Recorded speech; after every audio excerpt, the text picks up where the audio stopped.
olunaku olw'eggulo kkooti etaputa ssemateeka yalangiridde ng'ekyabasajja okuwasa abakazi abasukkamu omu bwe gutali musango era tekimenya mateeka.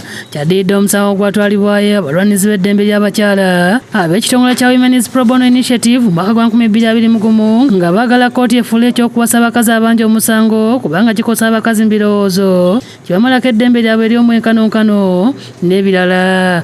Ensala eno yaweereddwa abalamuzi 5 kwabadde Irene Mulyagonja, Oscar John Kihika, Margaret Bulya, Moses Kaziwe Kaumi ne Dr. Samgenyi nga bakirambise nti omuntu ogenda mu bufumbo abeera akuze ng'asobola okwesalirawo kyayagala era abakazi abasalawo okugenda n'abasajja abalina abakazi abalala babeera bamanyi kye bayingiridde.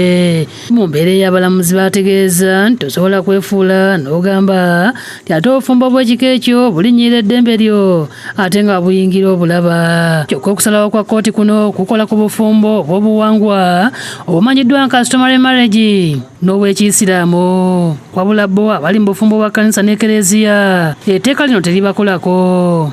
Kati bannayuganda okubadde abasajja n'abakyala bakubaganya empawa ku byasaliddwawo kkooti. Abamu ku betwogeddeko nabo bagamba nti omusajja baba alina obusobozi obulabirira abakazi be waddembe okubafuna. Kati omusajja yenna ng'alina obusobozi obuwasa omukyala asukkamu omu tewaliwo kikwatira kalina ku mukyala kunteekako tteeka liŋŋamba kijja kubeera n'omukyala omu nga kati ka kibiriiti. Nga bannaffe abasiraamu olwo kunyiiza ng'ogende wa namba 2 nga obusungu bukola ki bukka. Naye nganze webanga terisusa ku bakyala 4 ndiwagira. Wabula bo abakyala kuli tulina Omugisha Geoffrey bagamba nti kyasaliddwawo kkooti eno kigandedde mu kunyikiriza abakyala. Abakyala abo boranga babawasa abakyala bangi. Omusajja bw'akuva wano n'asula wooli n'omukazi agenda n'anoonya omusajja omulala n'asulayo. Abamu bategeeza nti mu mbeera eno balinga ate abatongoza obwenzi era nga kigenda kuleetawo enjawukana mu famire nnyingi saako n'abasajja okwongera okusuula obuvunaanyizibwa bwabwe. Kiyinza obutakosa mukyala oba abakyala abo oba omwami nekiba kikosa abaana kubanga buli mukyala aba azaakola ki azawuwe. Kati bano abaana babeera wakati wano bebasanga obuzibu. Ye ekyo tusuubira ayawukanya ne bakyala banne bw'ategeeza nti alina buzibu na musajja kufuna mukazi mulala. Wabula gwe omukyala munange nze nkugamba kimu nti kkiriza bawo akugatteko ate omusajja yena wabeera nga tayenda abeera feeriya wabula omusajja wabeera nga wakuvuganya ye musajja yekkanyuma. Bannaddiini okuli Sheikh Salim Bosa myuka akulira sharia n'ow'ebyeddiini ku Uganda Muslim Supreme Council boogedde ku nsala ya kkooti eno era balambise ku bukulu bw'omusajja ofuna omukyala omulala mu Isiraamu. Omuntu agenda okufumbirwa omusajja ng'akimanyi nti omusajja gwafumbiddwa alina omukyala omulala. Omusajja gwafumbiddwa musajja munnaddiini bw'aliba n'obusobozi obulabirira omukyala obusiraamu tebumulinaako mutawaana gwonna. Osanga kumpi buli maka ng'abaana abawala be basingamu obungi.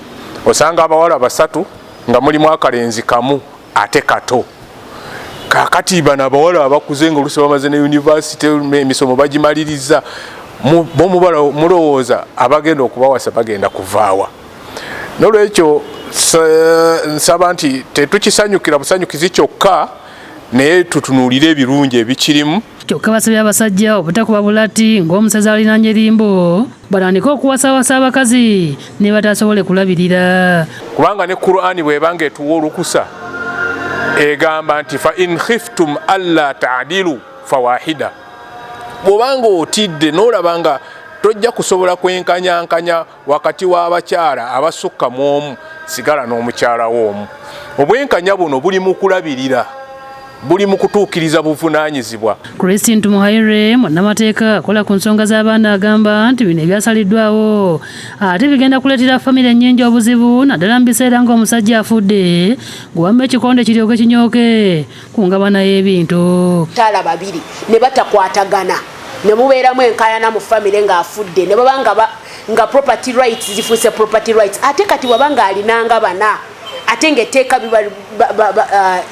ebakkiriza okubeera abo ate nga njagala kwakasa abantu nti bw'obanga okikoze obeera ng'oli shuwa nti olese kye bayita ki wiiro oba eddaame kubanga wanga tolese eddaame okulaga nti ebino bigenda woono n'oli naali ogenda funa obuzibu ng'ofudde tebajja bifuna olumu. Obudde abakyala baddukira mu kooti obutagwa mu maanyi nga balina omukisa okweyongerayo okulaba nga babaawo obwenkanya.